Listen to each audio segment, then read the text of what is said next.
আজকে তোমাদের সাথে শেয়ার করব কেএফসি স্টাইল ফ্রাইড চিকেন কিভাবে তোমরা কম সময়ে বাড়িতে বানিয়ে ফেলতে পারবে।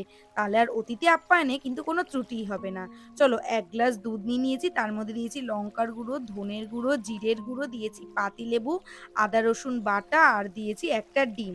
এই ডিমটা কিন্তু আমাদের সবকিছুতেই বেশ এটা কার্যকরী হয়ে দাঁড়াচ্ছে কেএফসি স্টাইল কিছু বানাতে গেলে।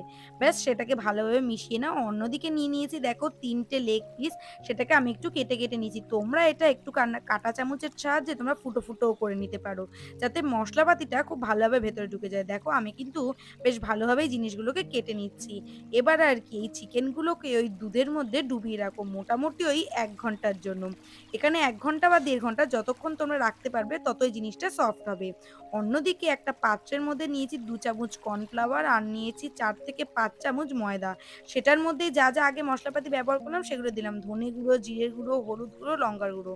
এবার সেটা ভালোভাবে সবকিছুর সাথে মিশিয়ে নিলাম। এবার যে ১ ঘন্টা আমরা চিকেনটাকে রেখেছিলাম দুধের সাথে, এবার চিকেনটা নিয়েছি ময়দার ব্যাটারের মধ্যে। একবার দিয়ে কোট করে তার মধ্যে আবার দুধের মধ্যে চুবিয়ে আবার দিয়েছি একবার কোট করে। এরকমভাবে তোমরা মোটামুটি ৩ বার মতো করলে জিনিসটা খুব ভালো হবে। এবার দেখো ছাঁকা তেলে ২ পিঠ কিন্তু ভালোভাবে ভেজে নিয়েছি। তোমরা ১ম এ এটা হালকা ফ্রাই করে নিয়ে তুলে রাখবে, তারপরে আবার ওটাকে ডিপ ফ্রাই করে নেবে। তাহলে কিন্তু খেতে বেশি আরো ভালো হবে।